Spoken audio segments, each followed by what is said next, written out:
لا تعدي عم ايه ده؟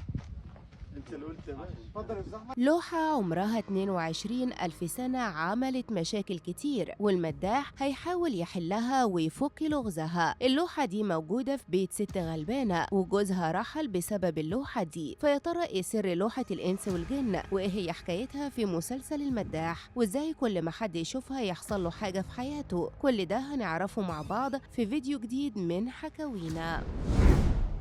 اللوحة دي كل ما حد يشوفها يحصل له مشاكل كتير، ومع الوقت اكتشفوا ان اللوحة دي هي لوحة الإنس والجن. طبعا مسلسل المداح بيتكلم عن السحر والشعوذة، وكل يوم في أحداث جديدة تشدك وتخليك تكمل المسلسل كله وتبقى عايز تشوف النهاية دلوقتي حالا، وتعرف صابر المداح هينتصر على الجن ولا ايه اللي هيحصل. الحلقات الأخيرة من مسلسل المداح حصل فيها حاجات مثيرة للجدل جدا، وخلت الناس تسأل وتشوف الحلقة أكتر من مرة. صابر راح لست عندها مشاكل كتير في بيتها، وأول المشاكل دي إن جوزها مات، وكل واحد يشوف اللوحة دي بيتعب أو تحصل له إصابة. صابر عمل زيارة للست دي في بيتها علشان يقدر يساعدها، واكتشف إن كل المشاكل اللي عندها هو سببها حيطة غامضة موجودة عندها، واكتشف مع الوقت إن اللوحة دي عليها شعار الجنية مليكة. كل اللي يشوف اللوحة يحصل له مصيبة. حتى في المسلسل صابر لما شاف المشهد كان صعب،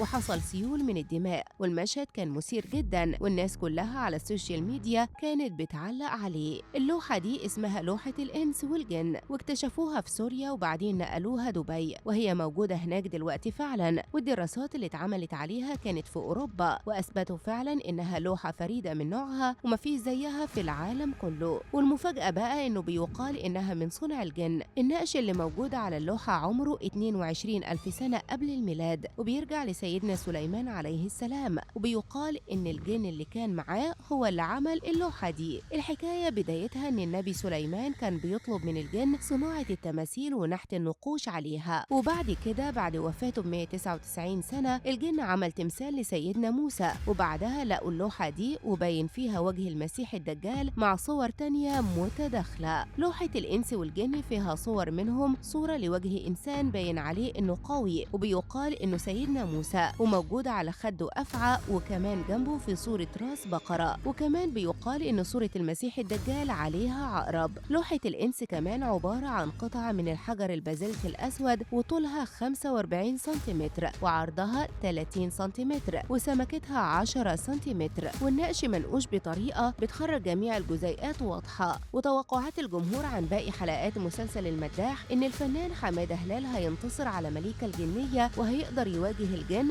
ويوصل للنهاية، ويثبت للناس كلها إن القرآن قدر يحميه من الجن والعيبة. أما بقى حمادة هلال فقال إن نهاية المسلسل هتكون مختلفة عن الأجزاء اللي فاتت كلها، وأكد كمان إن الخير لازم ينتصر على الشر، وده فعلا اللي هيحصل في نهاية الدنيا ونهاية أي شيء حتى لو اتأخر الخير، ولكن في النهاية سيأتي النصر بالتأكيد، لأنه لا يصح إلا الصحيح. ناس تانية قالت أكيد المرة دي لازم المخرج يفاجئنا ويعمل حاجات مختلفة، ممكن يخلي الجن يتصاحب على حمادة هلال، وبكده برضو الخير هيكون انتصر على الشر، ولا المرة دي هيخلي الجن اللي يكسب حمادة هلال ويضره في بيته وأسرته. هل حمادة هلال هيقدر يوصل للحلقة المفقودة ويوصل لبابل بالعراق للحصول على الورث اللي بيدور عليه علشان يقدر يقفل كل بوابات الجن؟ وهل المداح هينتصر ولا الجن؟ ولا هيكون في جزء خامس من المسلسل علشان صابر يكمل مسيرته وحربه مع الجن؟ شاركوني برأيكم وتوقعاتكم في